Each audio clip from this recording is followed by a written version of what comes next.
الحمدللہ رب العالمین والصلاة والسلام علی خاتم النبیین اما بعد فاعوذ باللہ من الشیطان الرجیم بسم اللہ الرحمن الرحیم۔ پڑھیے الصلاة والسلام علیک یا رسول اللہ وعلی آلک واصحابک یا حبیب اللہ۔ الصلاۃ والسلام علیک یا نبی اللہ وعلی آلک واصحابک یا نور اللہ۔ درود پاک پڑھنے کے بے شمار فضائل و برکات ہیں۔ کعبے کے بدر الدجا، طیبہ کے شمس الضحیٰ صلی اللہ تعالیٰ علیہ وسلم کی ذات وہ ہے جس پر جتنے درود پاک پڑھیں ایسا لگتا ہے کہ رحمتوں کے در کھلتے چلے جاتے ہیں، مشکلیں آسان ہوتی چلی جاتی ہیں، کیسے بگڑے کام بنتے ہیں۔ آج میں آپ کو ایک بڑا ہی عجیب و غریب واقعہ سنانے جا رہا ہوں۔ اس واقعے میں درود پاک کی اہمیت بھی پتہ چلے گی اور آل رسول، جی ہاں، نبی پاک علیہ الصلوۃ والسلام کی جو آل ہے، سید صاحبان ہیں، ان کا ادب، ان کی خدمت کیسے کیسے کارنامے اور کیسی کیسی برکات لاتی ہے، انشاءاللہ وہ بھی آپ سنیں گے۔ ابو عبداللہ الرسا رحمۃ اللہ تعالی علیہ نے اپنی کتاب تحفہ میں فرمایا کہ ایک بڑی پیاری انہوں نے حکایت نقل کی، ایک واقعہ نقل کیا کہ ایک شخص بڑا نیک تھا، صالح تھا، عبادت گزار تھا، مگر غریب بھی تھا۔ رات کو وہ بچوں کے ساتھ سویا ہوا تھا تو اس کو اچانک بچوں کے رونے کی آواز آئی۔ بچے رات کو اٹھ کر رونے لگے تو اس نے اپنی زوجہ سے پوچھا بچے کیوں رو رہے ہیں؟ کہ بچے اس لیے رو رہے ہیں کہ انہوں نے کھانا نہیں کھایا ہے، وہ بھوکے ہیں، اس لیے بھوک کے مارے رو رہے ہیں۔ اب اس غریب آدمی کے پاس کچھ بھی نہیں تھا کہ وہ اپنے بچوں کو کھلائے، تو اس نے کیا کیا، اپنی فیملی ممبرز کو جمع کیا، اپنے بچوں کو جمع کیا اور کہا چلو کھانے کو تو کچھ نہیں ہے مگر سب مل کر اللہ کے آخری نبی محمد عربی صلی اللہ تعالیٰ علیہ وسلم کی ذات پر درود پاک پڑھتے ہیں، اللہ درود کی برکت سے ہماری مشکل آسان کر دے گا۔ کیسا عقیدہ اور کیسا اس کا بیلیف تھا۔ ہیں شاعر کہتے ہیں نا کہ دکھوں نے تم کو جو گھیرا ہو تو درود پڑھو، دکھوں نے تم کو جو گھیرا ہو تو درود پڑھو، جو حاضری کی تمنا ہو تو درود پڑھو۔ تو اس نے کیا کیا کہ اپنے بچوں کو جمع کیا اور درود پاک پڑھنے لگا۔ درود پڑھتے پڑھتے نیند آ گئی، آنکھیں بند ہوئیں، آنکھیں تو بند ہو گئیں مگر قسمت جاگ اٹھی۔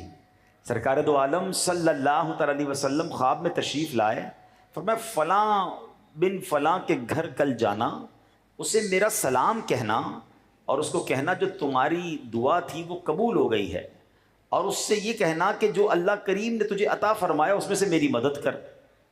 یہ شخص اٹھا اور بڑا خوش تھا کہ نبی پاک کی زیارت ہو گئی ہے، مگر جب اسے پتہ چلا کہ میرے آقا نے جس کے پاس مجھے بھیجا ہے وہ تو شہر میں بڑا مشہور آدمی ہے اور وہ تو مجوسی ہے۔ مجوسی کہتے آگ کی پوجا کرنے والے کو۔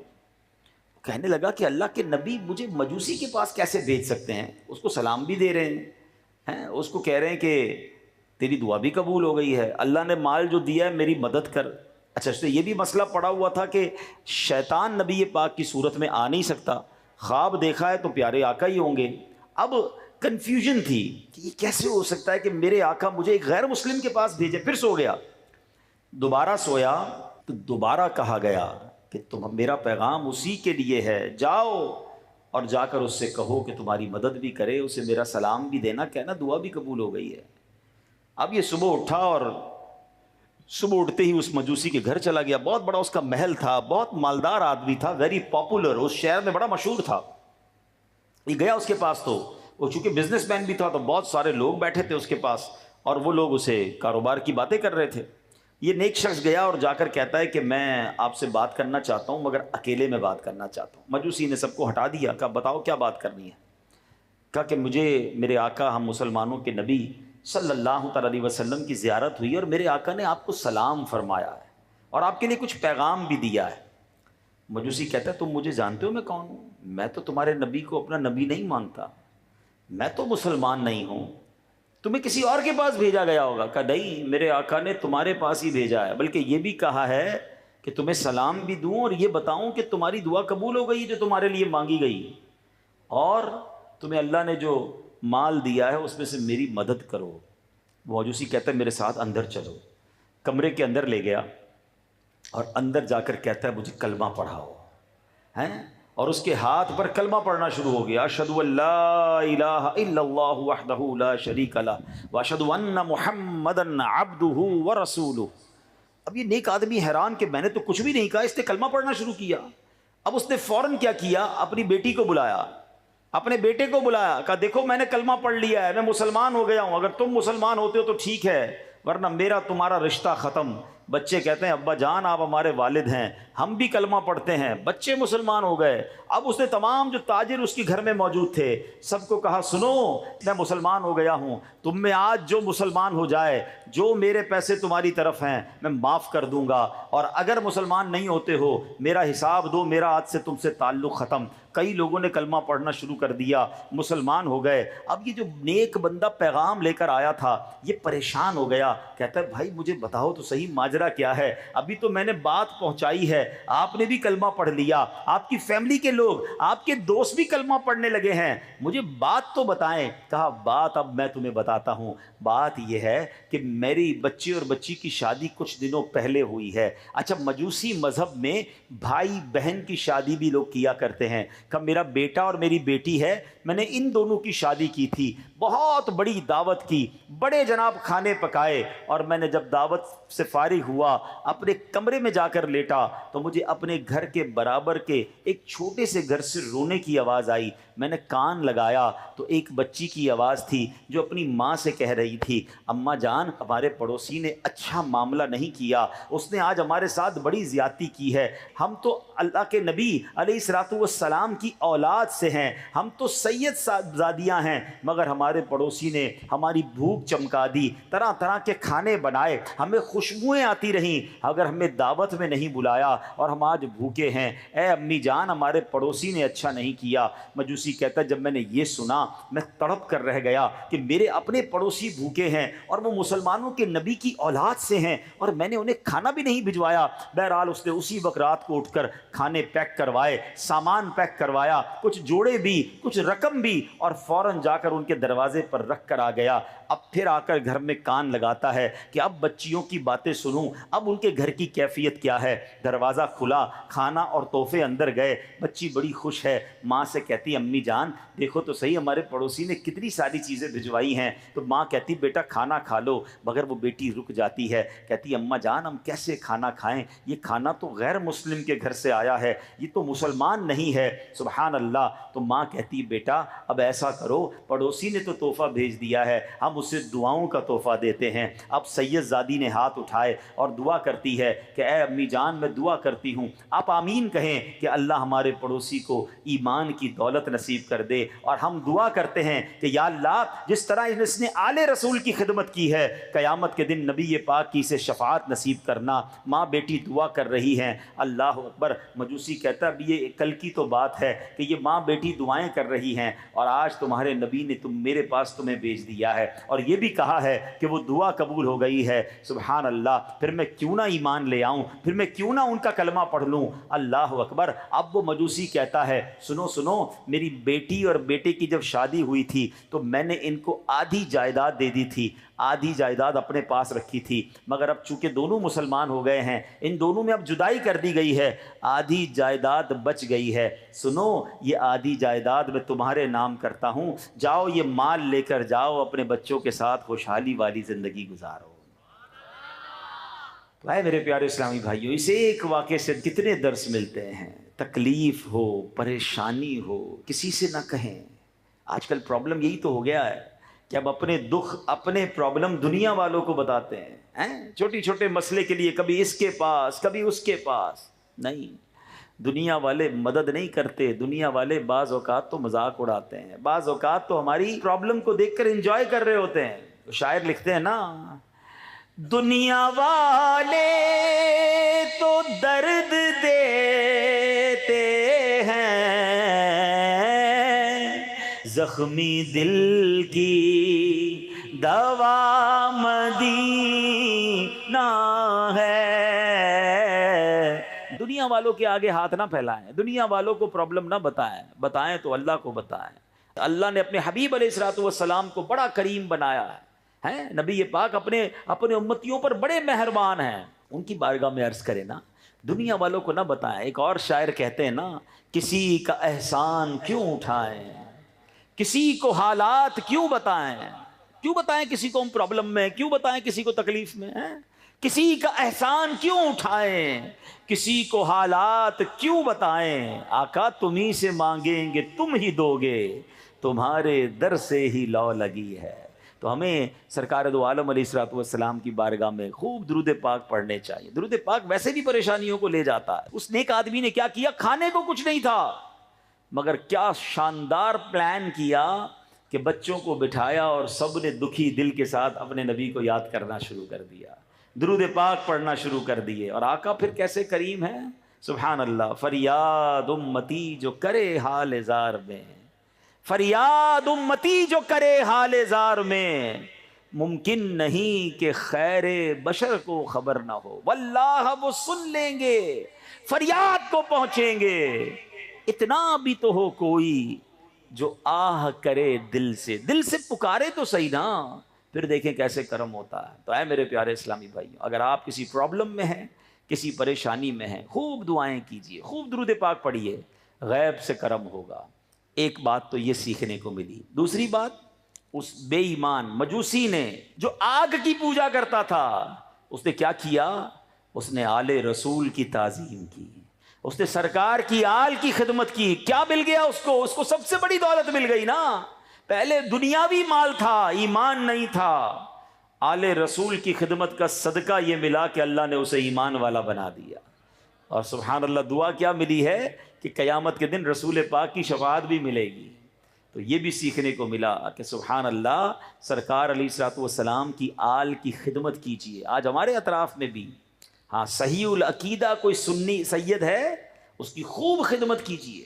ہاں یہ نصیب والوں کو حصہ ملتا ہے. بلکہ میرے شیخ طریقت امیر اہل سنت تو اہل بیت سے، آل رسول سے اتنا پیار کرتے ہیں کہ آپ نے فرمایا کہ اپنی کمائی کا کچھ حصہ مختص کر دیں آل رسول کی خدمت کے لیے ہیں، اور پھر اس حصے سے سید خاندانوں کی، سید صاحبان کی خدمت کریں. ارے جس کے نانا کا صدقہ کھا رہے ہیں، اگر ان کی اولاد کی خدمت کر دیں گے تو انشاءاللہ بیڑا پار ہو جائے گا. سیدی اعلیٰ حضرت کہتے ہیں نا، سب مل کے پڑھیں گے، تیری نسل پاک میں ہے بچہ بچہ نور کا، تیری نسل پاک میں ہے بچہ بچہ نور کا، تو ہے عین نور تیرا سب گھرانہ نور کا. تو انشاءاللہ آل رسول کی خدمت کریں گے، انشاءاللہ ادب کریں. جو پتہ چل جائے یہ سید ہیں، ان سے ادب سے بات کریں، ان کو احترام سے پیش آئیں. سبحان اللہ. امیر اہل سنت ہمارے بانی دعوت اسلامی کا تو بڑا پیارا انداز ہے کہ اگر کوئی چیز تقسیم کر رہے ہیں، پتہ چل جائے یہ سید ہیں، اسے ڈبل عطا فرماتے ہیں. سبحان اللہ. تو بہت سارے طریقے ہو سکتے ہیں جس سے آپ سید صاحبان کی خدمت کریں، اور پھر درود پاک کی فضیلت کا بھی پتہ چل گیا. تو آئیے مل کر محبت کے ساتھ با آواز بلند درود پاک پڑھ لیں. صلو علی الحبیب صلی اللہ تعالی علی محمد صلی اللہ علیہ وسلم. آج جو جامعۃ المدینہ ٹنڈو جام میں بن چکا ہے، جس کا افتتاح ہے، سبحان اللہ، وہ ایک بڑی کمال کی ہستی کے نام پر ہے، امام غزالی رحمۃ اللہ تعالی. امام غزالی کا نام پتہ ہے کیا ہے؟ محمد بن محمد غزالی. یعنی آپ کا نام بھی محمد، آپ کے والد کا نام بھی محمد، آپ کے دادا کا نام بھی محمد. آپ کے والد صاحب جو تھے نا، شیخ محمد، یہ بڑے کمال کی شخصیت تھے. علماء کا بڑا ادب کرتے تھے، علماء کی محفلوں میں جاتے تھے. آپ کو بیٹے کی بڑی تمنا تھی، تو شیخ محمد جب کسی محفل میں جاتے، وہاں جا کے دعا کرتے کہ یا اللہ مجھے بیٹا بھی عطا فرما اور اسے عالم بھی بنا دے، اسے دین کا عظیم مبلغ بنا دے. ابھی ہم سب کے لیے یہ بھی درس ہے، لوگ بیٹا تو مانگتے ہیں مگر اس لیے مانگتے ہیں کہ میرا وارث آ جائے، میری نسل آگے بڑھے، میرا گھر کا کوئی سہارا آ جائے.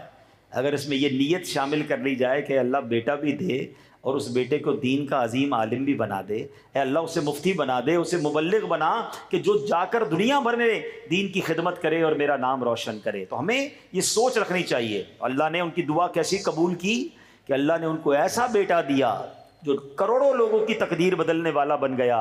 اور سبحان اللہ جب بیٹا ہوا تو بیٹے کا نام بھی انہوں نے محمد رکھا. اپنا نام بھی محمد تھا, ان کے والد کا نام بھی محمد تھا, اپنے بیٹے کا نام بھی محمد رکھا. اور پھر رہتی دنیا سبحان اللہ انہیں امام غزالی کے نام سے جانتی ہے. امام غزالی رحمۃ اللہ تعالی علیہ کے یہاں جو بیٹا ہوا اس کا نام آپ نے حامد رکھا, اسی لیے امام غزالی ابو حامد آپ کی کنیت ہے. اب یہاں ایک بات سیکھنے کو ملی, ہم انشاءاللہ بات بھی کرتے جائیں گے بزرگوں کی, مگر اپنے لیے بھی کچھ نہ کچھ مدنی پھول لیتے جائیں گے کہ بیٹا کی دعا کرنی ہے تو نیک اولاد, نیک بیٹے کی دعا کرے, اور اپنے بیٹوں کو پھر بنائیں بھی عالم. سبحان اللہ, سوچے نا کتنی بڑی فضیلت ہے اس والد کے لیے کہ جس کا بیٹا عالم دین بن جائے. اب ایک اور بات یہ سیکھنے کو ملی کہ نام کیا رکھا؟ محمد. اپنا نام حالانکہ محمد تھا. ہمارا ایک اور پرابلم ہے آج کل, جناب یہ والا نام نہ بتائیں, یہ تو ہمارے خاندان میں موجود ہے, کوئی ہٹ کے نام بتائیں, یونیک نام چاہیے. پورے ٹنڈو آدم میں, پورے ٹنڈو جام میں یہ نام نہیں ہونا چاہیے جو ہمارے بچے کا ہو. ارے بھائی کیوں نہیں ہونا چاہیے؟ اور الگ نام کے چکر میں عجیب عجیب نام رکھ رہے ہیں, انگریزوں کے نام رکھ رہے ہیں, عجیب عجیب چیزوں کے نام رکھ رہے ہیں. اتنا علم تو ہے نہیں. کیا حرج ہے اگر ہمارے گھر میں ایک سے زائد محمد ہوں, ایک سے زائد فاطمہ ہوں, ایک سے زائد مریم ہوں. سبحان اللہ. میں آپ کو بتاؤں, کبھی موقع ملے تو یہ جو اصحاب بدر تھے 313, ٹھیک ہے, اس وقت دنیا میں 313 ہی گویا, مطلب اگر میں اجمالاً بات کروں تو وہی کلمہ پڑھنے والے مسلمان مرد تھے. ان کے نام تو پڑھے ہیں, اصحاب بدر کے نام کا وظیفہ ویسے بھی بڑا مقبول ہے, کبھی ان کے نام کا ورد کریں تو آپ کو اندازہ ہوگا کہ ان 313 میں بہت سارے عبداللہ ہیں, بہت سارے عمر ہیں, بہت سارے زید ہیں, بہت سارے حارث ہیں, ایک ہی نام ہے. اور محمد نام, سبحان اللہ. سنو, اپنے خاندان میں جب بیٹا پیدا ہو تو یا تو اس کا نام محمد رکھیں یا احمد رکھیں. سرکار دو عالم صلی اللہ تعالی وسلم نے فرمایا کہ جو عشق مصطفیٰ میں برکت کے لیے اپنے بیٹے کا نام محمد رکھے وہ اور اس کا بیٹا جنت میں جائیں گے. ایک اور جگہ نبی پاک فرماتے ہیں جس نے برکت کے لیے میرے نام پر نام رکھا قیامت تک صبح و شام اس پر برکت نازل ہوتی رہے گی. کیسا پیارا نام ہے, آنکھوں کا تارا نام محمد, دل کا اجالا نام محمد, آنکھوں کا تارا نام محمد, دل کا اجالا محمد. روزے قیامت میزانوں پل پر, روزے قیامت میزانوں پل پر دے گا سہارا نام محمد, دے گا سہارا نام محمد. آنکھوں کا تارا دل کا اجالا. تو اتنا پیارا نام ہے مگر نہیں رکھتے ہیں. اچھا سبحان اللہ. اب یہ بھی ذہن میں خیال آئے گا کہ یار پھر پہچان کیسے ہوگی, ایک گھر میں بہت سارے محمد ہو جائیں گے. اس کا طریقہ میں آپ کو بتاتا ہوں. سیدی اعلیٰ حضرت امام اہل سنت کا بھی یہ انداز, اور میرے شیخ طریقت امیر اہل سنت بھی, جب بھی ان سے کوئی لڑکے کا نام پوچھتا ہے نا وہ نام رکھیں گے محمد, ٹھیک ہے. پھر پکارنے کے لیے رمضان رضا, زمزم رضا, بغداد رضا, کوئی بھی نام, اچھے صحابہ کے نام رکھ لیں, کوئی بھی نسبت والا نام رکھ لیں. تو اب اس سے کیا ہوگا, نام محمد ہو گیا, پکارنے کے لیے آپ کوئی بھی نام رکھیں. اچھا اس میں بھی سبحان اللہ نسبت کے لیے اعلیٰ حضرت جو بریلی کے تاجدار ہیں ان کی نسبت سے رضا بھی لگا دیں گے نام کے ساتھ, ہیں قربان رضا, بغداد رضا. تو اس سبحان اللہ یہ بڑوں کی بڑی باتیں ہوتی ہیں. تو کاش یہ بات سمجھ آ جائے کہ ہمارے گھر میں میرے آقا علیہ الصلوۃ والسلام کے نام مبارک سے برکتیں لے کر ہم بچوں کے نام رکھیں, صحابہ کی نسبت والے نام رکھیں, صحابیات کے نام رکھیں. انشاءاللہ بہت سارے نام ہیں, پھر برکت ہی برکت ہے. تو یہ بات بھی ہمیں سیکھنے کو ملی. اچھا امام غزالی بڑی کمال کی ہستی ہیں, مگر آپ کی زندگی میں ایک ٹرننگ پوائنٹ آیا تھا. 15 سال کی عمر تھی, آپ کہیں جا رہے تھے جرجان اور واپس تشریف لا رہے تھے پڑھائی وغیرہ کے معاملات میں. تو راستے میں ڈاکوؤں نے آپ کے قافلے کو لوٹ لیا. تو امام غزالی کے پاس نوٹس تھے. یہاں اسٹوڈنٹ بیٹھے ہیں تو وہ سمجھتے ہوں گے کہ جب پڑھتے ہیں یا سنتے ہیں لیکچر تو نوٹس لکھتے ہیں. ان کے بہت سارے نوٹس کی بک تھی. تو ڈاکوؤں نے جب بہت سارا سامان چھینا تو آپ کی نوٹس بک بھی لے لی. تو امام غزالی 15 سال کے تھے, آپ گئے ڈاکوؤں کے سردار کے پاس, کہتے ہیں بھائی سارے سامان سب رکھ لو, میری یہ کتابیں دے دو, میرے اس میں نوٹس ہیں, میں بہت سارا میرا علم چلا جائے گا. تو ڈاکوؤں کے سردار نے بڑی عجیب بات کہی, کہ یہ کیسا علم ہے, کہ نوٹس بک چلی جائیں گی تو تمہارا علم ہی چلا جائے گا، تم نے اب تک سیکھا کیا ہے؟ اب یہ بات امام غزالی کے دل پر چوٹ لگ گئی کہ بات تو یہ صحیح کہہ رہا ہے تو ڈاکو، مگر بات تو صحیح کہہ رہا ہے کہ اگر میری نوٹ بک چلی جائے تو میرا علم بھی چلا جائے، تو میں نے پھر کیا سیکھا ہے؟ بس اب آپ کو بات سمجھ آ گئی. اب آپ نے جتنا بھی اس کے بعد علم سیکھا وہ سارا کا سارا زبانی یاد کر لیا، سارا حفظ کیا تاکہ کتاب نہ بھی بچے تو علم سینے میں محفوظ ہو جائے. تو سبحان اللہ، اس قدر عظیم ہستی ہیں اور علم کا ایسا سمندر، تصوف کے اتنے بڑے امام بنے کہ سبحان اللہ رہتی دنیا آپ کو امام تصوف کہتی ہے. کیسی عظیم کتاب ہے جس کو آج بھی پڑھیں تو عقل حیران ہو جاتی ہے، اور اس کتاب کا نام ہے احیاء العلوم. احیاء العلوم کی تعریف بڑے بڑے اولیاء کرام اپنے زمانے کے بڑے بڑے صوفیہ کرتے رہے. اور سبحان اللہ اس کتاب کی اہمیت کو ذرا امیر اہل سنت کے الفاظ کے ذریعے سمجھیے. شیخ طریقت امیر اہل سنت بانی دعوت اسلامی امام غزالی اور ان کی کتاب احیاء العلوم کے بارے میں کیا فرماتے ہیں؟ آپ فرماتے ہیں کہ الحمدللہ جہاں میرے آقا اعلیٰ حضرت امام اہل سنت مولانا الشاہ امام احمد رضا خان علیہ رحمت الرحمان کا عقائد و اعمال کی پختگی کے معاملے میں مجھ پر فیضان ہے، وہاں باطن کی اصلاح میں حجت الاسلام سیدنا امام محمد بن محمد غزالی کا مجھ پر بڑا احسان ہے. امام غزالی کی منہاج العابدین اور احیاء العلوم وغیرہ پڑھتے ہوئے بارہا ایسا محسوس ہوتا ہے گویا مجھے ہی کان پکڑ کر سمجھا رہے ہیں کہ بڑا نیک بنا پھرتا ہے، ذرا اپنے آپ کو تو دیکھ، تجھ میں تو یہ بھی خرابی ہے، تیرے اندر تو وہ بھی برائی ہے. نیز جب بھی پڑھو ایسا لگتا ہے کہ روح کو نئی نئی غذائیں مل رہی ہیں. ان کی کتب ایک آدھ بار پڑھ کر رکھ دینے والی نہیں، زندگی کے آخری سانس تک پڑھے جانے کے لائق ہے. سرکار اعلیٰ حضرت اور امام غزالی کی مبارک کتابیں اگر مطالعے میں نہ آتی تو شاید میں برباد ہو جاتا. خدا کی قسم حجت الاسلام امام محمد بن محمد غزالی نے احیاء العلوم لکھ کر امت پر احسان عظیم فرمایا ہے. اب آگے فرماتے ہیں دعوت اسلامی کے تمام جامعات المدینہ اور مدارس المدینہ کے جملہ اساتذہ، ناظمین و ناظمات، طلبہ اور طالبات، سبھی مبلغین و مبلغات، تمام اسلامی بھائیوں اور اسلامی بہنوں کی نیز مدنی چینل کے ناظرین کی خدمات میں میری دست بستہ مدنی التجا ہے. یہ کون کہہ رہا ہے؟ وقت کے امام ہمارے امیر اہل سنت کہہ رہے ہیں کہ میری التجا ہے کہ احیاء العلوم کا مطالعہ نہ کیا ہو تو پہلی فرصت میں فرما لیں. اللہ تعالیٰ ان کے مزار پر کروڑوں رحمتوں کی بارش نازل فرمائے اور ان کے فیوز و برکات سے ہمیں مالا مال فرمائے. امام غزالی کی ابھی بات ہو رہی تھی نا، آپ کا بھی ایک فرمان سنیے. آپ کہتے ہیں علم کامیابی کی بنیاد اور دین کا قطب ہے. سبحان اللہ، علم کے بغیر کامیابی نہیں ملتی. آپ کو پتہ ہے اس دنیا میں سب سے پہلے جس انسان کی تخلیق کی گئی حضرت آدم علیہ نبینا علیہ الصلوۃ والسلام. ٹھیک ہے، ہم آدمی کیوں کہلاتے ہیں؟ کہ حضرت آدم کی اولاد ہیں. اور آپ کو پتا ہے حضرت آدم کو اللہ نے کیسا علم دیا، آپ کو فرشتوں سے سجدہ کروایا گیا. ایک بڑی ڈیبیٹ ہے قرآن میں، بڑی تفصیل ہے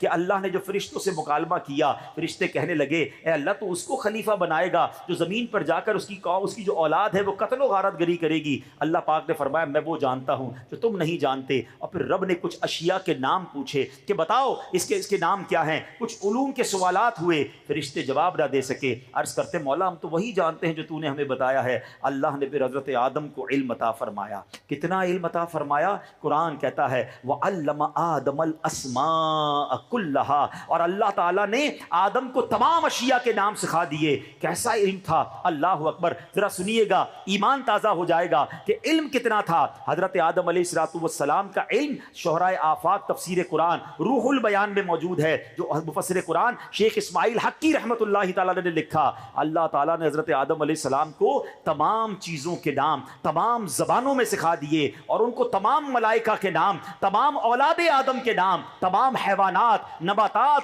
جمادات کے نام، ساری دنیا کی بستیوں کے نام، پرندوں کے نام، تمام درختوں کے نام، آئندہ عالم میں وجود میں آنے والے سب کے نام، قیامت تک پیدا ہونے والے تمام جانداروں کے نام، تمام کھانے پینے کی چیزوں کے نام، جنت کی تمام نعمتوں کے نام، تمام چیزوں اور سامانوں کے نام، یہاں تک کہ پیالہ اور پیالی کے نام. اللہ اکبر. اور یہ کتنی زبانوں میں؟ حدیث پاک میں آتا ہے کہ اللہ نے حضرت آدم علیہ السلام کو 7 لاکھ زبانیں سکھائی تھیں. اللہ اکبر. یہ علم ہے کہ پھر حضرت آدم کو فرشتے سجدہ کر رہے ہیں. وہ فرشتے جو معصوم ہیں وہ انسان کو سجدہ کر رہے ہیں. اس کی ایک وجہ علماء نے لکھی کہ وہ علم تھا جو حضرت آدم علیہ السلام کو رب نے عطا فرمایا. علم سے آدمی بلند ہوتا ہے، علم سے اس کا مرتبہ بڑھتا ہے. اب ایک عشق والی بات بھی سن لو، حضرت آدم کو کتنا علم دیا. Each and every thing in the universe, کائنات کی ہر چیز کا نام، تمام انسانوں کے، تمام جانوروں، تمام پرندوں، ہر درخت کا نام، اور جو نہیں آئے دنیا میں ان کا بھی نام، جنت کی تمام نعمتوں کے نام 7 لاکھ زبانوں میں سکھائے. اب سوال میرا یہ ہے، ذرا جھوم جاؤ کہ جب حضرت آدم کے علم کا عالم یہ ہے تو آدم کے بھی آقا جناب رسول اللہ، اللہ کے حبیب صلی اللہ تعالی علیہ وسلم کے علم کا عالم کیا ہوگا؟ ہیں میرے آقا تو سب سے افضل ہے نا، وہ تو سب کے آقا ہیں. جب حضرت آدم کے علم کا عالم یہ ہے تو مصطفیٰ کریم کے علم کا عالم کیا ہوگا؟ پھر کیوں نہ بریلی کے تاجدار کہیں سر عرش پر ہے تیری گزر، دل فرش پر ہے تیری نظر. سر عرش پر ہے تیری گزر، دل فرش پر ہے تیری نظر. ملکوت و ملک میں کوئی شے نہیں وہ جو تجھ میں عیاں نہیں. میں نثار تیرے کلام پر ملی یوں تو کس کو زبان نہیں. وہ سخن ہے جس میں سخن نہ ہو، وہ بیاں ہے جس کا بیاں نہیں. میرے آقا جب گفتگو کرتے تھے، بڑے بڑے عرب کے انٹلیکچوئلز، بڑے بڑے اس زمانے کے فصحاء بلغاء بیٹھتے تھے، مگر جب نبی پاک کلام فرماتے ان کا عالم کیا ہوتا؟ اعلیٰ حضرت لکھتے ہیں آقا تیرے آگے یوں ہیں دبے لچے فصحاء عرب کے بڑے بڑے، تیرے آگے یوں ہیں دبے لچے فصحاء عرب کے بڑے بڑے. کوئی جانے منہ میں زبان نہیں بلکہ جسم میں جان نہیں. کیسا علم تھا میرے آقا کا. لوگ کہتے علم غیب تھا کہ نہیں، نبی پاک کے پاس کتنا علم تھا. میں اور آپ ہوتے کون ہیں چیک کرنے والے؟ سیدی اعلیٰ حضرت نے پنجابی میں کہتے ہیں نا گلی مکا دی. مجھے ایک بات بتائیں، چلے آپ کو لاجیکلی ایک مسئلہ حل کر دیتا ہوں. آپ کی زندگی کا جو سب سے بڑا راز ہو، سب سے بڑا راز ہو، آپ اپنے کسی قریبی دوست کو بتا دیں. سب سے بڑا راز جو دنیا میں کسی کو نہ بتایا ہو، اور اپنے کسی بہت قریبی دوست رشتہ دار کو آپ بتا دیں. اب اس سے کوئی چھوٹی چھوٹی بات چھپائیں گے؟ جب سب سے بڑا راز بتا دیا تو اور کیا چھپانا ہے؟ اب تو سب تو بتا دیا. ایسا ہی ہے نا. مجھے بتائیں سب سے بڑا غیب کیا ہے؟ وہ کیا ہے؟ خود اللہ تعالیٰ ہے. کیونکہ رب کو تو کسی نے نہیں دیکھا نا. حضرت آدم سے لے کر حضرت عیسیٰ علیہ السلام تک کم و بیش جتنی بھی 1,24,000 کم و بیش جتنے انبیاء ہیں، سب اللہ کی بات کرتے رہے. اپنی آنکھوں سے، سر کی آنکھوں سے رب کو کسی نے نہیں دیکھا تھا. سب سے بڑا غیب خود رب العالمین ہے. ایسا ٹھیک ہے، بات سمجھیے گا. اب جس رب نے اپنا آپ ہی اپنے حبیب کو دکھا دیا، اپنا آپ ہی اپنے حبیب کو ظاہر کر دیا، اپنے حبیب کو معراج پر بلا کر اپنا دیدار کرا دیا، تو اب اور کون سا غیب باقی بچتا ہے جو رب اپنے حبیب کو نہ بتائے؟ ارے یہی بات بریلی کے تاجدار سمجھا رہے ہیں. اور کوئی غیب کیا تم سے نہا ہو بھلا. نہا کہتے چھپا جانا. یا رسول اللہ اور کون سا غیب آپ سے چھپایا جا سکتا ہے؟ اور کوئی غیب کیا تم سے نہا ہو بھلا، جب نہ خدا ہی چھپا تم پہ کروڑوں درود. یہ شان ہے میرے آقا کی. پھر آتا ہوں، بات علم کی بات ہے. آج ایک علم کی مجلس ہے. علم دین کا شوق دل میں پیدا کرو. جو لوگ مجھے مدری چینل پر سن رہے ہیں، آج دنیا بھر میں دوڑیں لگی ہیں، یہ ڈپلوما، یہ جناب کورس، تو فلاں ٹیکنالوجی. میں نہیں کہتا دنیاوی تعلیم حاصل نہ کریں، مگر سبحان اللہ آپ مجھے پوری ہماری ہسٹری میں، ہمارے قرآن و حدیث میں کہیں کسی ایک انجینئر، کہیں کسی ڈپلوما ہولڈر، کہیں کسی پی ایچ ڈی اسکالر کی آپ مجھے فضیلت نہیں بتا سکتے. اگین ہم دعوت اسلامی والے دنیاوی تعلیم کے خلاف نہیں ہیں، مگر ایک بات تو ضرور کہیں گے، دنیاوی وہ تعلیم ضرور درست نہیں ہے جو آپ کو دین سے دور کر دے، جو اللہ سے دور کر دے، اللہ کے حبیب سے دور کر دے، جو اسلام پر اعتراض کرنے والا بنا دے. وہ تعلیم کسی کام کی نہیں. ہاں آپ شرعی باؤنڈری کے اندر رہ کر دنیاوی علوم حاصل کریں، ٹھیک ہے، یہ اوکے ہے، مگر مجھے ایک بات تو بتاؤ نا کہ سبحان اللہ حافظ قرآن کے فضائل آپ کو قرآن و حدیث میں ملیں گے، عالم دین کے فضائل آپ کو قرآن و حدیث میں ملیں گے. اور پتہ ہے کیسے فضائل ملیں گے؟ ایمان تازہ ہو جائے گا. آئیے میں آپ کو ایک حدیث سناتا ہوں، کیوں نہ علم دین کا شوق ہمارے دل میں پیدا ہو جائے، کیوں نہ ہم آگے بڑھیں. پہلے ایک حدیث سن لو، کون سا علم سیکھنا ہے. حدیث پاک میں آتا ہے، اللہ کے نبی فرماتے ہیں علم دین سیکھنا ہر مسلمان پر فرض ہے، اور طالب علم دین کے لیے ہر چیز، یہاں تک کہ سمندر میں مچھلیاں بھی مغفرت کی دعا کرتی ہیں. ہر چیز دعا کرتی ہے اس کے لیے. سمندر کی مچھلیاں بھی طالب علم دین کے لیے دعا کرتی ہے. سبحان اللہ. تو اے میرے پیارے اسلامی بھائیوں، اب جو ہم نے حدیث پاک سنی ہے نا، کہ علم دین سیکھنا فرض ہے. اب کون سا علم سیکھنا فرض ہے؟ ذرا یہ سمجھ لیجئے گا، اس کی وضاحت سن لیجئے. اس حدیث پاک سے یہ دنیا کا کالج اور یونیورسٹی کا علم مراد نہیں ہے. جس علم کو فرض کہا گیا، آؤ میں بتاتا ہوں وہ کون سا علم ہے. سب سے پہلے اسلامی عقائد کا علم سیکھنا فرض ہے. پتا تو ہو اللہ کے بارے میں عقیدہ کیا ہے، رسول کے بارے میں ہمارا عقیدہ کیا ہے، جناب فرشتوں اور قیامت، جنت اور دوزخ کے بارے میں ہمارا عقیدہ کیا ہے. آج تو عقائد ہی نہیں پتا، جس کی بات سنے کنفیوز ہو جاتے ہیں. اپنا عقیدہ مضبوط کرو، اپنے عقائد مضبوط کرو، یہ سب سے پہلا فرض ہے. آگے چلیے، فرمایا اس کے بعد نماز کے فرائض اور شرائط اور مفسدات، یعنی جن سے نماز درست ہو جاتی ہے، جن چیزوں سے نماز ٹوٹ جاتی ہے، اس کا علم سیکھنا فرض ہے. رمضان مبارک کی تشریف آوری ہو جائے تو جس پر روزے فرض ہو اس پر روزوں کا علم سیکھنا ضروری ہو جاتا ہے. جس پر زکوٰۃ فرض ہو اس پر زکوٰۃ کے ضروری مسائل سیکھنا فرض ہے. اسی طرح حج فرض ہو جائے تو حج فرض ہونے کی صورت میں حج کا علم سیکھنا فرض ہے. نکاح کرنا چاہے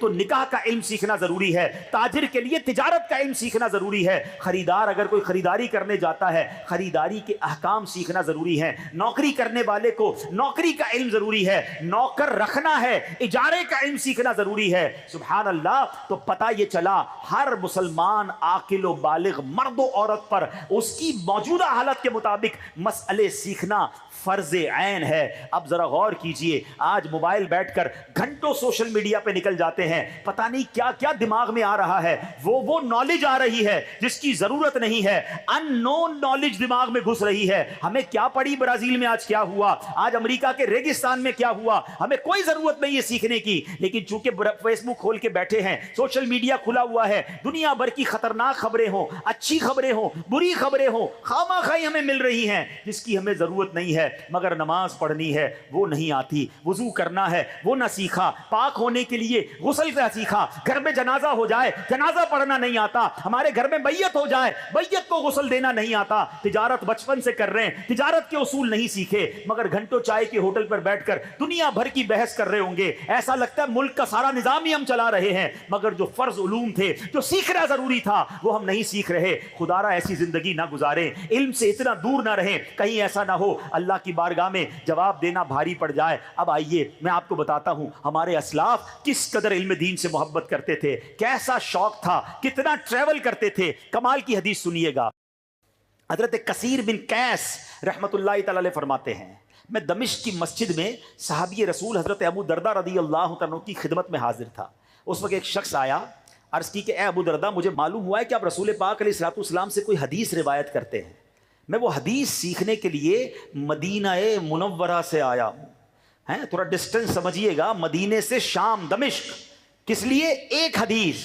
حضرت ابو دردہ کو ایک حدیث کا علم تھا، وہ مدینے سے چلے دمشق پہنچ گئے. کہا سنا ایک حدیث آپ بیان کرتے، میں آپ سے وہ حدیث سننے آیا ہوں. تو حضرت ابو دردہ کہتے کیا تم تجارت کے لیے نہیں آئے؟ ہو سکتا ہے تم بزنس کے لیے آئے ہو، ضمناً مجھ سے حدیث سننے آ گئے. کہتے نہیں. کہ تجارت کے علاوہ پھر کوئی اور کام ہوگا تمہیں؟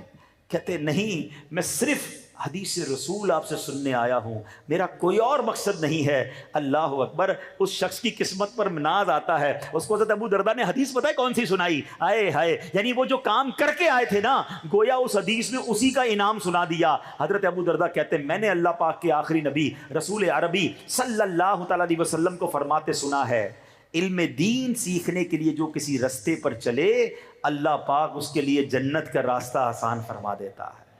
بے شک فرشتے طالب علم دین سے خوش ہو کر اس کے لیے اپنے پر بچھا دیتے ہیں. بے شک زمین و آسمان کی تمام مخلوق، یہاں تک کہ پانی میں مچھلیاں بھی طالب علم دین کے لیے دعائے مغفرت کرتی ہیں. بے شک عالم کی فضیلت عبادت گزار پر ایسی ہی ہے جیسی 14ویں رات کے چاند کی فضیلت ستاروں پر. بے شک علماء انبیاء کے وارث ہیں. بے شک انبیاء کرام ورثے میں درہم و دینار یعنی دولت نہیں چھوڑتے، انبیاء کرام تو ورثے میں صرف علم چھوڑتے ہیں. پس جس نے علم دین حاصل کیا اس نے بڑا حصہ حاصل کر لیا.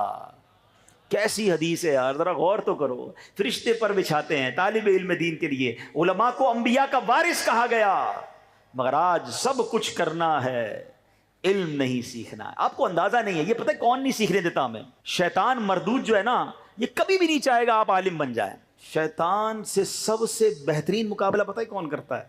یا دوسرے لفظوں میں شیطان پر سب سے زیادہ بھاری کون ہے؟ سب سے زیادہ شیطان پر بھاری عالم دین ہوتا ہے۔ اب اس کو اس طرح سمجھیے، ایک روایت آتی ہے کہ شیطان جو ہے وہ اپنے چیلے چپاٹے ہیں، ان کا سمندر پر روزانہ شام ایک اجلاس کرتا ہے، تخت بچھتا ہے، ابلیس کا تخت لگتا ہے۔ تو اعلیٰ حضرت نے ملفوظات اعلیٰ حضرت میں لکھا کہ شیطان اپنے چیلوں کے ساتھ جمع تھا اور ہر چیلے نے کھڑے ہو کر کارکردگی دینا شروع کی کہ میں نے ایک فلاں کو شراب پلا دی، کوئی کہتا ہے میں نے چوری کروا دی، کوئی کہتا ہے میں نے معاذ اللہ بدکاری کروا دی، بڑے بڑے گناہ بتا رہے تھے۔ شیطان سنتا، وہ بیٹھ جاتا۔ ایک چیلا کھڑا ہوا کہ میں نے ایک طالب علم کو مدرسے جانے سے روک دیا، اس کو علم دین حاصل نہیں کرنے دیا۔ شیطان کھڑا ہوا، اس کو سینے لگا لیا۔ تو اس کے چیلوں نے کہا کہ ہم نے اتنے بڑے بڑے گناہ کروا دیے، آپ نے ہمیں کوئی شاباش نہیں دی، یہ صرف ایک بچے کو مدرسے جانے سے روکا اس نے، اتنی بڑی شاباش۔ شیطان کہتا چلو میں تمہیں بتاتا ہوں کہ طالب علم دین ہوتا کیا ہے۔ انسانی صورت میں شیطان زمین پر آیا اپنے چیلوں کو لے کر، ایک مسجد کے کنارے کھڑا ہو گیا۔ ایک بندہ تہجد کا وقت تھا، عابد کہتے ہیں عبادت گزار کو، اور ایسا عابد جس کے پاس علم نہ ہو۔ کئی لوگ نمازی ہوں گے، یہاں پر بھی ہوں گے، مجھے سن بھی رہے ہوں گے، 20 سال سے نماز پڑھ رہے ہیں، مگر نماز صحیح پڑھنا نہیں آتی، تلاوت صحیح نہیں آتی، وضو ٹھیک نہیں ہوتا، اور پھر کہتے بھی ہوتے ہیں یار پتہ نہیں نماز پڑھتے ہیں دعائیں قبول نہیں ہوتی، دل میں وہ نور داخل نہیں ہوتا، وہ برکت نہیں ملتی۔ حضرت آپ نے نماز سیکھی کہاں پر؟ آپ کو نماز کے فرائض معلوم، نماز کی شرائط معلوم، نماز کے واجبات کچھ بھی نہیں، کہاں سیکھتے ہیں ہم ہر چیز سیکھتے، نماز نہیں سیکھتے، قرآن نہیں سیکھتے، عبادت کر رہے ہیں بغیر علم کے۔ اب سمجھیے بات کو، کیا ہوا؟ شیطان کھڑا ہو گیا مسجد کے کنارے، راستے میں ایک عابد جو عالم نہیں تھے، عبادت گزار تھے، تہجد کا وقت، تہجد پڑھنے نکلے گھر سے۔ سوچئے گا، فرق دیکھیے گا۔ شیطان نے روکا کہ حضرت وہ ایک سوال پوچھنا ہے آپ سے۔ کہ پوچھو۔ کہ حضرت یہ شیشی میرے ہاتھ میں ہے، بتائیے کیا اللہ پاک اس پوری دنیا کو اس شیشی میں داخل کر سکتا ہے، اس شیشی سے گزار سکتا ہے؟ وہ عابد تھے نا، عالم نہیں تھے، علم تو نہیں حاصل کیا تھا، عقل سے سوچنے لگے۔ کہتے شیشی تو بہت چھوٹی ہے، دنیا بہت بڑی ہے، کیسے اس میں داخل ہوگی؟ کہ بس حضرت یہی پوچھنا تھا، جائیے جتنی کرنی ہے عبادت کیجیے۔ آپ سمجھ رہے ہیں بات کو؟ اس بندے نے علم نہ ہونے پر اللہ کی قدرت کا انکار کر دیا، ایمان ہی چلا گیا نا۔ اب کرتا رہے تہجد، پڑھتا رہے سجدے، کچھ نہیں ملنا۔ اگر ایمان نہیں تو عبادت میں کیا کام آنا ہے؟ شیطان نے کہا جائیے حضرت پڑھیے تہجد۔ تھوڑی دیر ہوئی تو اب فجر کا وقت ہو گیا، ایک عالم دین آئے، تہجد نہیں پڑھی ہے۔ کچھ لوگ سمجھتے ہیں بھائی او ہو تہجد گزار ہے، تہجد گزار ہے، علم ہے کہ نہیں؟ فرض پڑھنے والا بعض اوقات تہجد گزار سے آگے بڑھ جاتا ہے جب علم کے ساتھ پڑھ رہا ہوتا ہے۔ وہ علم کے ساتھ عالم دین فجر پڑھنے آئے۔ شیطان نے کہا حضرت ایک مسئلہ پوچھنا ہے۔ کہ جلدی پوچھو، نماز کا ٹائم ختم ہونے والا ہے۔ کہ حضرت یہ شیشی میرے ہاتھ میں ہے، بتائیے یہ اتنی بڑی دنیا اللہ اس شیشی سے گزار سکتا ہے؟ عالم دین کہتے ہیں مردود تو مجھے شیطان معلوم ہوتا ہے، یہ شیشی تو بہت بڑی ہے، میرا رب چاہے تو سوئی کے ناکے سے اس ایسی کروڑوں کائنات گزار سکتا ہے۔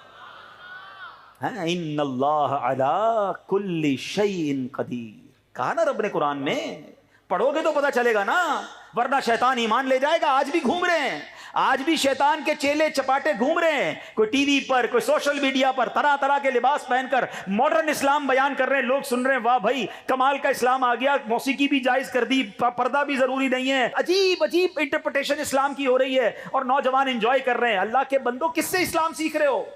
پہلے یہ تو سوچو اس نے کہاں سے دین سیکھا ہے۔ ہمیشہ یاد رکھیں۔ مجھے ایک بات بتائیں، آپ کو گھر بنانا ہو کس سے بنواتے ہو؟ آپ کا ایک موچی ہو علاقے میں بڑے اچھے جوتے سیتا ہے، آپ کہیں یار جوتے بڑے اچھے سیتا ہے، ایسا کرتے گھر بھی اسی سے بنا لیتے ہیں۔ کوئی کہے گا پاگل ہو گئے، نہیں یار میں جب بھی جوتے لے کے جاتا ہوں بالکل فرسٹ کلاس جوتے بنا دیتا ہے، میرا گھر بھی صحیح بنائے گا۔ او بھائی موچی کا کام جوتے بنانا اور بلڈر کا کام گھر بنانا ہے۔ اچھا بلڈر نے گھر بنا دیا، آپ نے کہا یار کمال کا گھر بنایا ہے، ایسا کرتا ہوں میں اپنا پیٹ خراب ہو گیا دوائی بھی بلڈر سے لے لیتا ہوں۔ لوگ کہیں گے بھائی بلڈر کا کام گھر بنانا ہے، دوائی دینا ڈاکٹر کا کام ہے، ایسا ہی ہے نا۔ چلے ڈاکٹر کے پاس گئے، ڈاکٹر صاحب نے دوائی دے دی، بالکل ٹھیک ہو گیا پیٹ، یار ڈاکٹر بہت اچھا ہے، اب ایسا کرتا ہوں میٹرک کی تعلیم بھی اسی سے لے لیتا ہوں، بچوں کو کہتا ہوں اسی سے پڑھ لو۔ بھائی ڈاکٹر نے ڈاکٹری پڑھی ہے، استاد نہیں ہے، اسکول نہیں ہے اس کے پاس، اسکول کے لیے بچوں کو اسکول بھیجیں۔ ہر چیز میں عقل چلتی ہے، ہاں یار ڈاکٹر سے دوائی لینی ہے، موچی سے جوتا سلوانا ہے، گوشت والے سے گوشت لینا ہے، دودھ نہیں لینا، دودھ والے سے دودھ لینا ہے، گھر بلڈر سے بنانا ہے، سب چیزیں سیکھ لی ہیں۔ دین جو سکھائے اس سے سیکھ لینا ہے۔ اتنا مظلوم ہو گیا میرا اسلام کہ جس کی مرضی وہ دین کی انٹرپریٹیشن کرے اور لوگ سننا شروع کر دیتے ہیں۔ ایسا نہ کریں، علم دین ضرور حاصل کریں مگر مستند عاشق رسول عالم دین سے حاصل کریں تاکہ وہ آپ کو صحیح علم دین سکھائے. دیکھیں نا ایمان ہی چلا گیا نا. اب شیطان نے سکھایا اپنے چیلوں کو کہ دیکھو مدرسے سے روکنا کتنا کمال تھا کہ مدرسے سے روک لیا تو اب یہ بندہ دین سے دور ہو جائے گا. آج کچھ لوگ ہیں جو لوگوں کو علماء سے روک رہے ہیں. آج کچھ لوگ ہیں جو لوگوں کو دینداروں سے روک رہے ہیں کہ نہیں جناب مولویوں سے علماء سے بات نہ کرو, خود علم دین سیکھ لو. ارے بھائی کبھی میٹرک کے اسٹوڈنٹ کو کہا کہ کوئی ضرورت نہیں اسکول جانے کی, خود علم حاصل کر لو. کبھی ڈاکٹر سے کہا کتابیں پڑھ کر خود علاج شروع کر دو. کبھی بلڈر سے کہا کہ جناب خود کتاب پڑھ کے گھر کھڑا کرنا شروع کرو. ہر چیز میں ڈگری چاہیے. وہ سمجھ آتی ہے عالم دین کی ڈگری تمہیں کیوں چبھ رہی ہے. سمجھو اس بات کو. سونا جنگل, رات اندھیری, چھائی بدری کالی ہے. میرے اعلیٰ حضرت نے 100 سال پہلے کہا تھا اور آج یہ بات ثابت ہو رہی ہے کہ کچھ لوگ ایمان کے ڈاکو بن کر پھر رہے ہیں اور بھولا بھالا مسلمان چونکہ خود علم دین سے دور ہے, خود علماء سے دور ہے, اس لیے ان کے چنگل میں پھنس رہا ہے. اپنے آپ کو مربوط کرو علماء دین کے قدموں سے, ان کے دامن سے وابستہ ہو جاؤ, پھر کوئی ڈاکو تمہارا ایمان نہیں چھین سکے گا. اعلیٰ حضرت نے کیا کہا؟ سونا جنگل, رات اندھیری, چھائی بدلی کالی ہے. سونے والو جاگتے رہیو, چوروں کی رکھوالی ہے. اعلیٰ حضرت کہتے ہیں آنکھ سے کاجل صاف چرا لیں یا وہ چور بلا کے ہیں. آنکھ سے کاجل کیسے چوری ہو سکتا ہے؟ ایسا کیسا چور؟ کہا ایسا چور ہے پتہ بھی نہیں چلے گا, تمہارا ایمان چھین کے چلا جائے گا. تمہیں لگے گا دین کی بات کر رہا ہے, تمہیں لگے گا اللہ کی بات کر رہا ہے, تمہیں لگے گا حدیث تو سنا رہا ہے, تمہیں لگے گا رسول کی بات ہو رہی ہے. نہیں جناب, ارادہ کچھ اور ہے. پہلے تمہیں علماء سے توڑے گا, پہلے تمہیں اولیاء سے توڑے گا اور آہستہ آہستہ تمہیں دین سے دور کر دے گا. آنکھ سے کاجل صاف چرا لیں یا وہ چور بلا کے ہیں. تیری گٹھڑی تاکی ہے اور تو نے نیند نکالی ہے. کاش یہ بات ہم آج سیکھ کر جائیں کہ یا تو خود عالم بنیں, اپنے بچوں کو عالم بنائیں, ورنہ کم از کم علماء کے قدموں کی حاضری دینے والے بنیں, علماء کی بات سننے والے بنیں, ان سے محبت کرنے والے بنیں. اور سنو یہ میں نہیں کہہ رہا, یہ اللہ کے حبیب صلی اللہ تعالی علیہ وسلم کی بھی حدیث پاک ہے. نبی پاک علیہ الصلوۃ والسلام کیا فرماتے ہیں؟ نبی پاک فرماتے ہیں, ابو امامہ باہلی رحمۃ اللہ تعالی علیہ اس حدیث کے راوی ہیں. نبی پاک علیہ الصلوۃ والسلام کی بارگاہ میں ایک عبادت گزار اور ایک عالم کا ذکر کیا گیا. دو جہاں کے تاجدار صلی اللہ علیہ وسلم نے فرمایا فضل العالم علی العابد کفضلی علی ادناکم. فرمایا عالم کی فضیلت عبادت گزار پر ایسی ہے جیسے میری فضیلت تمہارے ادنا یعنی سب سے کم رتبے والے پر. اب ذرا اس کیٹیگرائز کو سمجھیے گا, اس خوبصورتی کو سمجھیے گا. کیا فرمایا؟ عالم دین کی فضیلت عبادت گزار پر ایسی ہے جیسے آقا فرماتے میری فضیلت کم رتبہ امتی پر. اب غور کرنا ہے سب سے کم رتبہ امتی کون ہے؟ ہمارے آقا علیہ الصلوۃ والسلام کی. پھر اس پر فضیلت کتنی ہے ذرا اس درجوں کو سمجھیے گا. سب سے کم رتبہ امتی کون سا ہے؟ جس کے دل میں ایمان کا نور تو موجود ہو مگر اس کی زندگی گناہوں سے بھرپور ہو. یہ تو سب سے کم درجہ امتی ہو گیا. اس کے اوپر درجہ کس کا ہوگا؟ جو ایمان والا بھی ہوگا مگر نیک ہوگا, صالح ہوگا. اس کے اوپر درجہ شہید کا, اس کے اوپر متقی پرہیزگار کا درجہ, اس کے اوپر متقی پرہیزگار سے اوپر کا درجہ ولی کا درجہ, اس سے اوپر عام اولیاء سے اوپر اوتاد کا درجہ, اوتاد سے اوپر ابدال کا درجہ, ابدال سے اوپر کتب کا درجہ, کتب سے اوپر قطب الاقطاب کا درجہ, قطب الاقطاب سے اوپر غوث کا درجہ, غوث سے اوپر غوث اعظم کا درجہ. اسی طرح ولایت کے درجات ہیں. ان تمام درجات ولایت میں اس کے بعد سب سے اونچا درجہ صحابی کا درجہ ہوتا ہے. چلو یہ بات بھی سن لو کہ دنیا کا کوئی کتب, کوئی ابدال, کوئی غوث کسی صحابی کے رتبے پر نہیں پہنچ سکتا. اور صحابی کون ہوتا ہے؟ جس نے ایمان کی حالت میں اللہ کے نبی کا دیدار کیا یا صحبت اٹھائی اور اس کا ایمان پر ہی انتقال ہوا, وہ صحابی رسول ہے. اور ہر صحابی جنتی ہے, ہر صحابی نبی. یہ بھی ہمارا عقیدہ مضبوط کرو نا. اس میں بھی لوگ سوئی چبونے آ جاتے ہیں. ہمیں کسی صحابی کے بارے میں کوئی مائنس بات نہیں سننی ہے. اللہ کے نبی نے جسے اپنا صحابی بنا لیا, میری آپ کی اوقات کیا ہے؟ ذرا بلند آواز سے کہو, ہر صحابی نبی, ہر صحابی نبی, ہر زوجہ نبی, اچھا اب صحابہ کرام میں بھی اونچا درجہ انصاری صحابہ کا، انصار سے اوپر درجہ مہاجرین کا، مہاجرین میں سب سے اوپر درجہ صدیق اکبر کا، حضرت صدیق اکبر سے اوپر نبی کا درجہ، ہر نبی، بہت سارے انبیاء ہیں، نبی سے اوپر رسول کا درجہ، اور رسول سے اوپر انبیاء اولو العزم کا درجہ، اور جو انبیاء اولو العزم ہیں ان میں اوپر جو ہیں ان میں حضرت ابراہیم علیہ السلام، اور حضرت ابراہیم سے بھی اونچا درجہ میرے آقا کا درجہ ہے۔ ہیں خلق سے اولیاء، اولیاء سے رسول، اور رسولوں سے اعلیٰ۔ اب ذرا بات سمجھ آ رہی ہے؟ ایک ادنا امتی اور نبی پاک کے درجوں میں کتنا فرق ہے؟ کدھر ایک عام امتی اور کدھر میرے آقا، تو کجا من کجا۔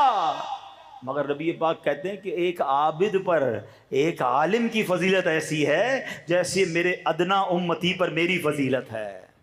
کیوں نہ علماء کی عزت کریں، کیوں نہ علماء سے مربوط رہیں۔ عاشق رسول، صحیح العقیدہ عالم دین ہو، پھر وہ ہمارے سر کا تاج ہے، اس کی عزت کرنی ہے۔ اور کیوں نہ خود عالم دین بنے، کیوں نہ ہمارے خاندان میں کوئی عالم دین ہو۔ آپ کو پتہ ہے قیامت کے دن جب لوگ جنت میں جائیں گے نا، علماء کو روک لیا جائے گا، کہا جائے گا رکیے اور لوگوں کی شفاعت کیجئے، انہیں بھی اپنے ساتھ جنت میں لے جائیے۔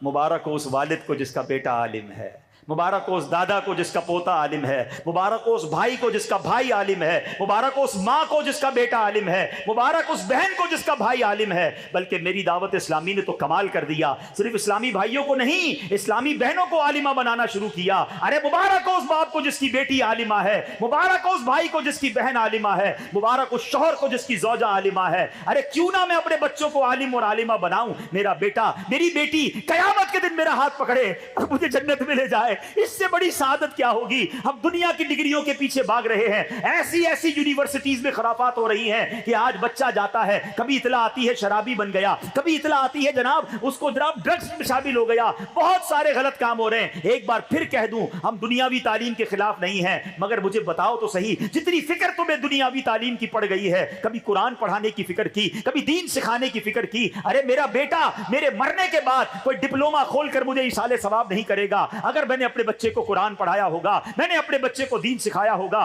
وہ قرآن پڑھ کر مجھے ایصال ثواب کرے گا۔ ارے میرے بیٹے کو جنازہ پڑھنا آئے گا تو میرا جنازہ پڑھائے گا۔ ایک والد کا حق ہے کہ اس کا بیٹا اسے جنازہ پڑھائے۔ سبحان اللہ، ہم نے یہ منظر اپنی آنکھوں سے دعوت اسلامی کے ماحول میں دیکھا ہے کہ سبحان اللہ، بیٹا عالم دین ہے، والد کا انتقال ہوتا ہے، بیٹا جنازہ پڑھاتا ہے۔ ارے اس باپ کے لیے اس سے بڑی خوش قسمتی کیا ہے کہ اس کا بیٹا اپنے والد کا جنازہ پڑھائے۔ بناؤ اپنے بچوں کو عالم، بناؤ اپنی بچیوں کو عالمہ، اور پھر دیکھو دنیا اور آخرت کی تمہیں کیسی برکتیں ملتی ہیں۔ یہ نہ گھبرانا کہ دنیا میں پیچھے رہ جائیں گے، ارے جو اللہ کو راضی کرتا ہے اللہ اسے راضی کر دیتا ہے۔ اور یہ روایتیں بھی ملتی ہیں کہ رب کریم کیسے اسے عطا فرماتا ہے۔ میں ان طلباء سے بھی بات کرنا چاہوں گا جو درس نظامی کرتے ہوئے ڈی مورلائز ہو جاتے ہیں، ان علماء سے بات کرنا چاہوں گا جو درس نظامی کرنے کے بعد بھی شیطان کے وسوسوں کا شکار ہوتے ہیں۔ میں آپ کو آپ کے نبی کی حدیث سنانے جا رہا ہوں۔ اللہ کے حبیب علیہ الصلوۃ والسلام فرماتے ہیں جو بندہ دین کی سمجھ بوجھ حاصل کرتا ہے، اللہ پاک اس کے غموں اور پریشانیوں کو کافی ہو جاتا ہے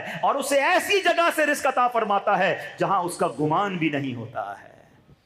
علم سیکھنا ہے اللہ کے لیے، پیسوں کے لیے نہیں۔ جب تم نے اللہ کے لیے علم سیکھ لیا، دین کی سمجھ بوجھ حاصل کر لی، اب دیکھو اللہ غیب سے کیسے خزانے کھولتا ہے، کیسے تمہاری روزی میں برکت ڈال دیتا ہے۔ تو اے میرے پیارے اسلامی بھائیوں، آج کے اس اجتماع سے ہم سب کو یہ سبق لے کے جانا ہے کہ جو مجھ پر علم سیکھنا فرض ہے وہ تو پہلے سیکھنا ہے، چاہے کتنی عمر ہو گئی ہے، اس سے نہیں بچ سکتے، نہیں سیکھیں گے گناہگار ہوں گے۔ لیکن دعوت اسلامی کا اللہ بھلا کرے، سچی بات تو یہ ہے 15-20 سال پہلے تو یہ لفظ بھی نہیں سنا تھا کہ کچھ علوم فرض بھی ہیں، فرض دین، فرض علوم بار بار دعوت اسلامی والوں نے کہنا شروع کیا، امیر اہل سنت نے سکھایا، اور سبحان اللہ قربان جائیے دعوت اسلامی کے ماحول پر فرض علوم کورس شروع کروا دیا کہ چلو بھائی کچھ مہینوں کا یہ کورس ہے، جو ضروری علم ہے وہ تو سیکھ لو۔ اچھا پھر یہ ڈیمانڈ آئی کوئی ایک کتاب مل جائے جس کے ذریعے اگر وہ پڑھ لیں تسلی ہو جائے کہ یار جو علوم مجھ پر فرض ہیں وہ میں نے سیکھ لیے۔ اللہ سلامت رکھے دعوت اسلامی کو، فرض علوم سیکھیے۔ اس نام سے کتاب شائع کر دی، تھوڑی سی موٹی کتاب ہے مگر چند 100 روپوں کی ہوگی، مگر یقین کرے یہ فرض ہے مجھ پر سیکھنا۔ نہ جانے کیا کیا سیکھا، فرض علوم نہ سیکھے، اس کتاب کو حاصل کر لیں، آج پڑھنا شروع کریں، 2-4 مہینے میں پوری ہو جائے گی۔ اب تو ماشاءاللہ ہماری فیضان آن لائن اکیڈمی نے آن لائن فرض علوم کورس بھی کروانا شروع کر دیا. ادھر بیٹھے ہوئے یا دنیا بھر میں جو مجھے سن رہے ہیں، اگر آپ کو آج یہ ذہن بن رہا ہے کہ ہاں یار جاہل نہیں رہنا، فرض علوم تو سیکھنے ہیں، تو فرض علوم سیکھنا شروع کر دیں. On line Faizan on line academy سے سیکھنا شروع کر دیں. اور سبحان اللہ، پھر دعوت اسلامی کے مدنی قافلوں کی کیا بات ہے. مدنی قافلوں میں جو سفر کرتے ہیں 12 ماہ 30 دن 12 دن، کوئی نماز سیکھ کے آ جاتا ہے، کوئی وضو سیکھ کے آ جاتا ہے، کسی کو غسل کے احکام سمجھ آ جاتے ہیں، کوئی جنازے کی نماز سیکھ کر آ جاتا ہے. ایک قافلہ لگاتے ہیں، ایک قافلے میں سفر کرتے ہیں، علم دین کا خزانہ لے کر آ جاتے ہیں. تو یہ وہ ذریعے ہیں دعوت اسلامی کے کہ جس کے ذریعے علم دین سیکھنے کا موقع ملتا ہے.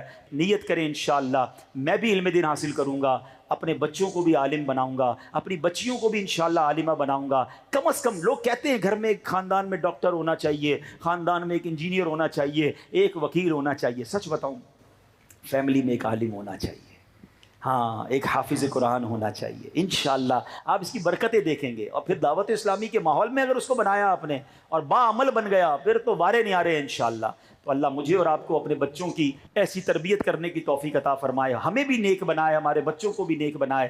آمین بجاہ النبی الامین. صلو علی الحبیب.